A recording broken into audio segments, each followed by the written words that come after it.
E foi assim, irmãos, que a mão poderosa de Deus começou a agir na minha vida. Depois daquele dia no centro espírita, quando o adversário falou a verdade pela boca daqueles homens, esse rapaz não é nosso, ele pertence a Jesus, eu saí dali tremendo, mas com uma certeza no coração, Deus não tinha me abandonado. Aquele lugar que eu pensei que ia me dar resposta só confirmou uma coisa: o sangue de Jesus é mais forte que qualquer poder das trevas. Mas o inimigo não desiste fácil, não é, irmãos? Ele sabe que quando Deus começa uma obra, ele termina. E foi aí que a doença veio com mais força. O fogo selvagem se espalhou pelo meu corpo como se fosse um castigo, mas eu já tinha aprendido uma coisa: Deus não castiga, ele corrige. E aquela correção doía, mas era necessária. Cheguei em casa naquela noite, o corpo ardendo, a alma cansada, mas com uma paz que não vinha de mim. Minha mãe, que sempre orava por mim em silêncio, olhou nos meus olhos e disse: "Filho, Deus está te chamando de volta. Não resiste mais." E foi aí que eu caí de joelhos. Não foi por medo da doença, não foi por desespero, foi porque o Espírito Santo me convenceu. Eu não aguentava mais viver longe dele. O batismo que mudou tudo. No domingo seguinte, mesmo com o corpo cheio de feridas, eu fui para a igreja. Não era fácil andar, não era fácil sentar, mas eu sabia que aquele era o meu lugar. Quando o irmão anunciou o batismo, eu levantei a mão. Não tinha força nas pernas, mas tinha uma força no espírito que eu nunca tinha sentido antes. Desci aquelas escadas da pia batismal com lágrimas nos olhos. O irmão me seguiu, colocou a mão na minha cabeça e disse: "Em nome de Jesus Cristo, para perdão dos pecados, eu te batizo." Quando eu saí da água, irmãos, foi como se um peso de anos tivesse sido tirado de mim. Não foi uma cura instantânea, as feridas ainda estavam lá. Mas algo dentro de mim tinha mudado para sempre. E foi aí que o Espírito Santo me batizou com o dom das línguas. Não foi um som bonito, não foi algo ensaiado. Foi um clamor que saiu do fundo da minha alma, como se o meu espírito estivesse finalmente livre. Os irmãos ao meu redor começaram a glorificar a Deus, e eu só conseguia chorar, porque eu sabia, aquele era o selo de que eu pertencia a Cristo. A cura que veio no tempo de Deus. Depois do batismo, as feridas começaram a secar. Não foi de um dia para o outro, não foi um milagre espetacular, foi a fidelidade de Deus se manifestando pouco a pouco. Os médicos não entendiam, os remédios não faziam efeito, mas cada manhã eu acordava e via a mão de Deus agindo. Minhas pernas, que antes ardiam como fogo, começaram a sarar. As bolhas foram sumindo, a pele foi se regenerando, e em 3 meses, não tinha mais nenhum sinal da doença. Os médicos disseram que era impossível, mas nós sabíamos, com Deus, nada é impossível. E o mais lindo, irmãos, é que aquela cura não foi só física. Minha mãe, que tanto havia orado por mim, viu a resposta das suas súplicas. Minha família, que estava dividida, se reuniu em torno do altar. Meus amigos, que antes me chamavam para a praça, agora me viam na igreja e muitos deles também se renderam a Cristo. A visitação que confirmou tudo. Um domingo, durante o culto, o Espírito Santo começou a se mover de uma forma poderosa. O irmão que estava pregando parou no meio da mensagem e apontou para mim. Ele não sabia da minha história, mas Deus revelou a ele tudo o que eu tinha passado. Ele disse: "Há um jovem aqui que foi como um peixe fisgado pelo anzol da graça. O inimigo tentou levá-lo, mas Deus o segurou com mão forte. Ele foi provado no fogo, mas saiu como ouro purificado. Hoje o Senhor está dizendo: eu te tirei das trevas para a minha maravilhosa luz. Não olhe para trás. A obra que comecei em ti eu completarei." Aquilo foi a confirmação de que Deus não só me salvou, como tinha um propósito para a minha vida. Não era só sobre eu estar bem, era sobre eu servir a Ele com tudo o que eu tinha. A lição que ficou. Hoje, quando olho para trás, vejo a mão de Deus em cada detalhe. Quando eu disse que não ia mais para a igreja, Ele já estava preparando o meu retorno. Quando eu fui para a praça, Ele permitiu que eu visse a vaidade daquele lugar. Quando a doença veio, Ele a usou para me trazer de volta. Quando eu pensei que estava perdido, Ele me mostrou que nenhum de seus filhos se perde para sempre. A maior lição que aprendi é esta: Deus não desiste de ninguém. Mesmo quando nós viraremos as costas para Ele, seu amor é mais forte que a nossa rebeldia. Ele nos busca, nos corrige e nos restaura, porque Ele é fiel, mesmo quando nós não somos. Um chamado para quem está lendo. Se você está passando por uma prova hoje, não desanime. Talvez Deus esteja permitindo essa luta para te trazer mais perto dele.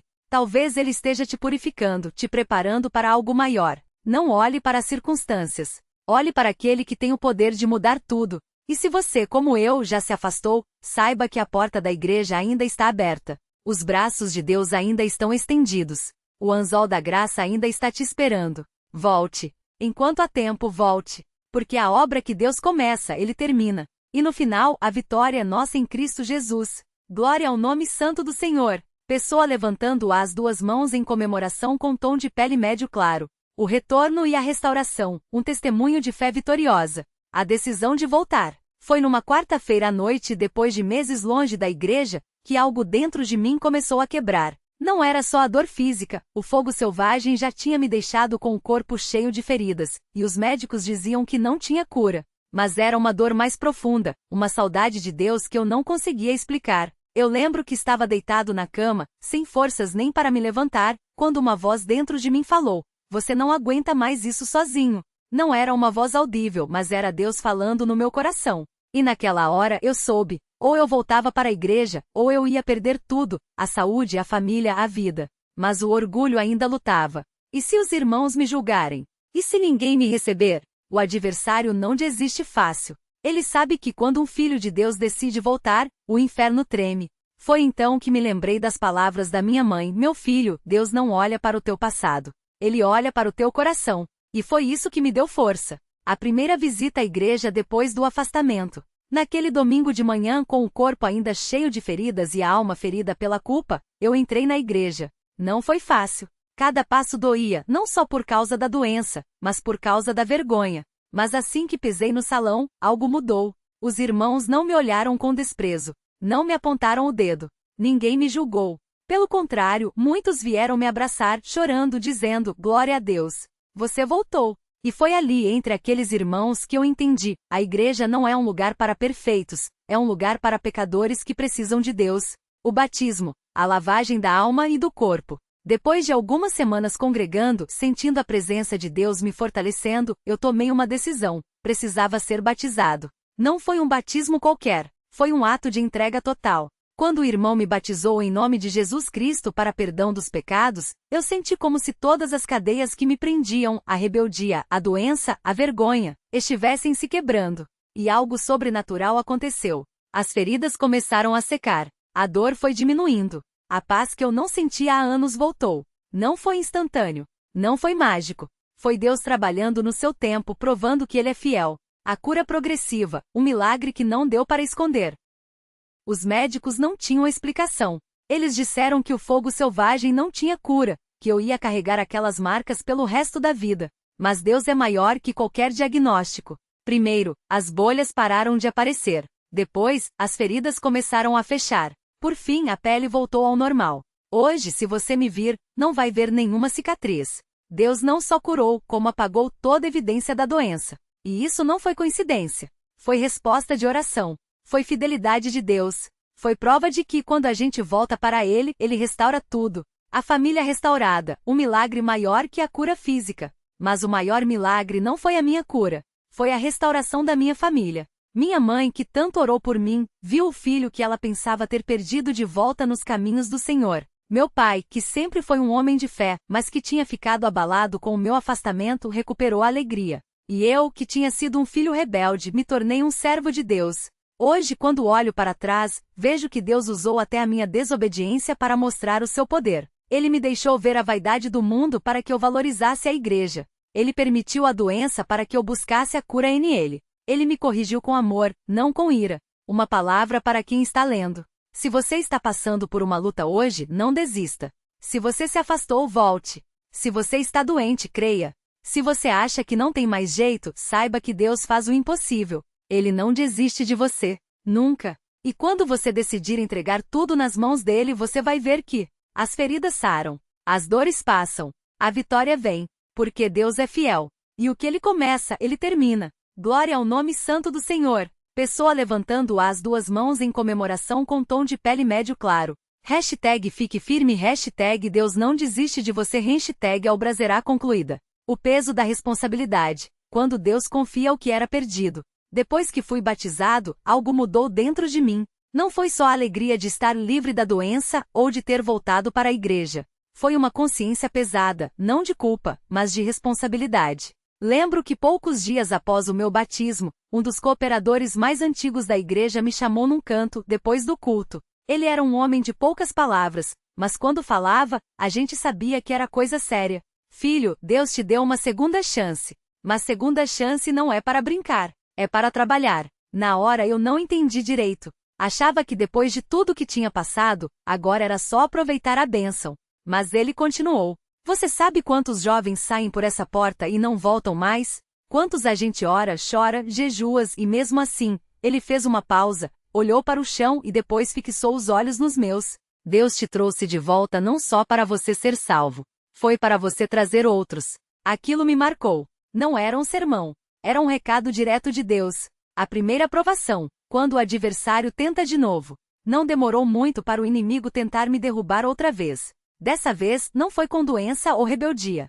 Foi com dúvida. Um domingo depois do culto, um antigo amigo meu, aquele mesmo que me levou para a praça anos atrás, me encontrou na porta da igreja. Ele estava diferente, roupa social, sorridente, até me cumprimentou com um aperto de mão. E aí, irmão? Ouvi dizer que você tá na fé agora. Que bom, né? Mas ele baixou a voz como se fosse me contar um segredo. Você acha que só porque você foi batizado Deus vai te dar tudo? Olha a minha vida, tenho meu carro, minha casa, viajo, e nunca pisei numa igreja. Deus é bom, mas não é injusto, né? Na hora senti um frio na espinha. Aquelas palavras doíram, porque eram as mesmas que eu já tinha pensado antes. Mas dessa vez tinha algo diferente, eu já conhecia a resposta. Respirei fundo e falei.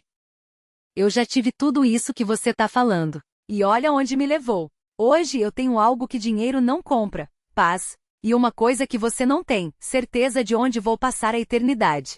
Ele riu como se fosse brincadeira. Mas eu vi nos olhos dele que aquilo tinha atingido algum lugar profundo. Antes de ir embora, ele falou. Tá bom, irmão. Se um dia você cansar dessa vida de santo, me procura. A gente sai pra tomar uma. Eu só balancei a cabeça e entrei na igreja. Mas naquela noite em casa, caí de joelhos e chorei. Não de tristeza, mas de gratidão.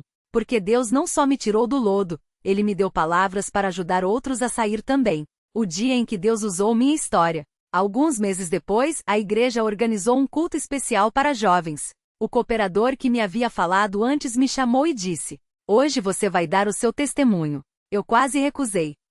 Irmão, eu não sei falar direito. Mas ele só olhou para mim e falou: Não é você que vai falar, é o Espírito Santo. Você só abre a boca. E foi o que fiz. Subi naquele púlpito com as pernas trêmulas. Olhei para aqueles jovens, alguns conhecidos, outros não, e comecei a contar tudo. Sem enfeitar, sem esconder. Falei da minha rebeldia. Falei da minha mãe orando em silêncio. Falei do centro espírita e da voz que me disse que eu não tinha saída. Falei da doença, do medo, da vergonha. E falei de como Deus me encontrou no fundo do poço e me puxou para cima. Quando terminei, o silêncio na igreja era tão profundo que dava para ouvir o vento lá fora. Depois, um jovem levantou a mão. Era um rapaz que eu via sempre na igreja, mas que nunca falava nada. Irmão, a voz dele estava embargada. Eu estava pensando em sair da igreja. Achava que Deus não estava me ouvindo. Mas hoje eu vi que ele ouve sim.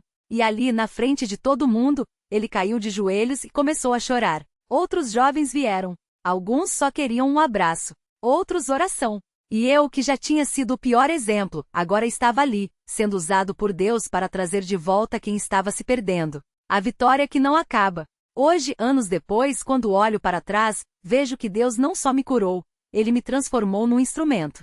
Minha mãe, que tanto sofreu, hoje sorri ao me ver servindo na obra. Meu pai, que quase perdeu a esperança, hoje me abençoa e diz: Filho, valeu a pena cada oração. Aqueles jovens que se aproximaram de mim naquele culto, 2 deles são cooperadores hoje. E aquele meu amigo que me desafiou na porta da igreja. Há 1 ano, ele foi batizado. Mas a maior vitória não está nos números. Está no coração. Porque eu aprendi que, marca de seleção branca, Deus não desiste de ninguém. Mesmo quando a gente desiste dele. Marca de seleção branca, a oração de uma mãe é uma arma poderosa. Ela chega onde a gente não vê. Marca de seleção branca, o inimigo pode até rir da nossa queda, mas ele treme quando a gente se levanta. Marca de seleção branca, Deus não nos salva só para nos tirar do inferno, Ele nos salva para nos usar na terra. Uma última palavra, porque Deus ainda está falando. Se você está lendo isso hoje e pensa, mas o meu caso é pior, Deus não vai me perdoar. Já faz tempo que eu me afastei, ouça isso. Deus não olha pro relógio. Ele olha pro coração. Se você está doente, Ele é o médico. Se você está perdido, Ele é o pastor. Se você está com vergonha, Ele é o que perdoa. Se você está fraco, Ele é a força. Não importa o quanto você caiu. O que importa é que você ainda pode se levantar. E quando você fizer isso, vai descobrir uma coisa: a maior bênção não é a cura, não é a vitória, não é o milagre. É saber que, no fim das contas, você não está sozinho, porque Deus está contigo.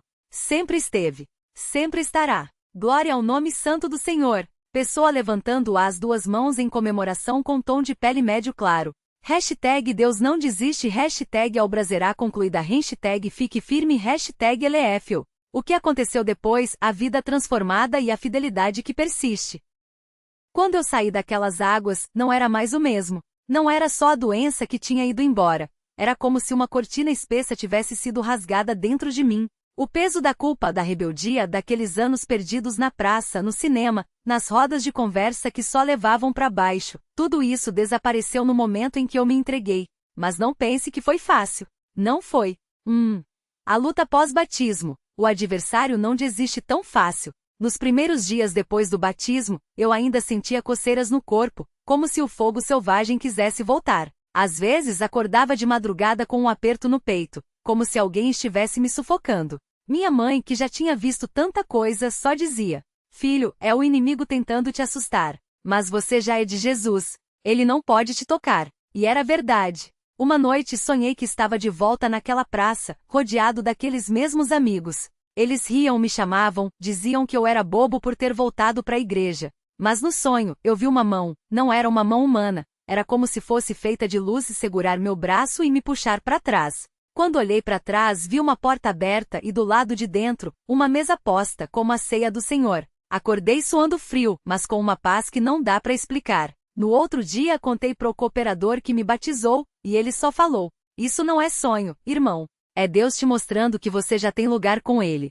O adversário pode gritar, mas não pode te tirar da mão do Pai. 2. A primeira vitória, a família restaurada. Minha mãe, que tanto orou, viu um milagre acontecer diante dos seus olhos. Mas o mais lindo não foi só eu voltando para a igreja e foi ver meu pai, que sempre foi um homem quieto, de poucas palavras, começar a congregar também. Ele nunca tinha sido de ir muito à igreja, mas depois que viu o que Deus fez na minha vida, começou a vir aos cultos. Não falava muito, mas chorava quando cantávamos Glória a Deus nas alturas.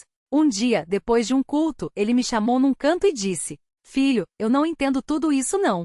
Mas se Deus fez isso por você, Ele pode fazer por mim também. 3 meses depois, ele também foi batizado. Hoje, quando a gente se reúne em família, não é mais para assistir novela ou falar de fofoca. É para ler a Bíblia, para orar juntos, para agradecer por mais um dia de vida. Minha mãe, que antes chorava escondido no quarto, agora sorri quando a gente canta Louvai ao Senhor, todos os povos. 3. O chamado, servir a quem me salvou. Depois de um tempo, o cooperador que me batizou me chamou e falou: irmão, Deus não te salvou só para você ficar sentado no banco. Ele quer usar você. No começo eu fiquei com medo. Como? Eu ainda sou novo na fé, ainda tenho tanto para aprender. Mas ele só respondeu. Moisés também achava que não sabia falar. Davi era só um pastor. Pedro negou Jesus 3 vezes. Mas Deus usa quem se dispõe. Comecei a ajudar na limpeza da igreja, depois a distribuir folhetos, até que um dia, o cooperador me pediu para dar um testemunho num culto de jovens. Meu coração quase parou. Lembro que minha mão tremia quando eu peguei o microfone. Mas quando comecei a falar, não eram minhas palavras saindo da minha boca. Era como se alguém estivesse falando por mim. Contei tudo: a praça, a doença, a mãe orando, o batismo, a cura. Quando terminei, vários jovens vieram me abraçar chorando. Um deles, um rapaz que eu conhecia da escola, me disse: eu também tô nesse caminho errado. Mas depois do que você falou, eu quero mudar. Hoje, esse mesmo rapaz é batizado e serve na obra. 4. As provas que vieram, porque a vida não é um mar de rosas. Não vou mentir, depois que a gente se entrega para Deus, as tentações não acabam. Elas só mudam de forma. Trabalho. Perdi um emprego porque me recusava a fazer coisas erradas, como mentir para clientes. Mas Deus abriu outra porta, melhor do que a primeira. Amizades. Alguns amigos antigos me viraram as costas quando viram que eu não ia mais para a praça. Doía, mas eu lembrava daqueles sonhos que eu tinha tido, e sabia que Deus tinha coisa melhor para mim. Saúde. Às vezes, ainda sinto umas dores no corpo, como se o fogo selvagem quisesse voltar. Mas eu oro e passa. O cooperador sempre diz: o inimigo não desiste da gente porque a gente é fraco. Ele desiste quando vê que a gente não desiste de Deus. 5. A maior lição. Deus não precisa de gente perfeita, só de gente disposta. Hoje, quando olho para trás, vejo que Deus não escolheu os capacitados, Ele capacita os escolhidos. Eu não era santo quando Ele me chamou. Eu era um rebelde. Eu não era forte quando Ele me curou. Eu era um doente. Eu não era sábio quando Ele me usou. Eu era um ignorante. Mas Ele me viu no meio da praça, me tirou do lixo, me lavou, me vestiu de branco e disse: agora vai e faz a mesma coisa pelos outros. 6. Um recado para quem está lendo isso hoje. Se você está passando por uma luta, seja doença, família desunida, vícios, solidão, ouça isso. Deus não está surdo às suas orações. Deus não está cego para suas lágrimas. Deus não está morto. Ele está trabalhando, mesmo quando a gente não vê. Se você caiu, levante. Ele está estendendo a mão. Se você errou, peça perdão. Ele já perdoou na cruz. Se você desistiu, volte. Ele nunca te abandonou. A obra que Deus começa, Ele termina. E quando Ele terminar, você vai olhar para trás e vai dizer, como eu digo hoje: valeu a pena cada lágrima. Valeu a pena cada joelho dobrado. Valeu a pena cada não que eu falei pro mundo para poder dizer sim para Deus. Porque no fim das contas, a maior bênção não é a cura, não é a vitória, não é o milagre. É saber que no meio de tudo, você não está sozinho. E isso, meu irmão, ninguém tira da gente. Glória ao nome santo do Senhor. Pessoa levantando as duas mãos em comemoração com tom de pele médio claro. Hashtag Deus restaura, hashtag Albraserá concluída, hashtag Eleef até o fim, hashtag nunca é tarde demais.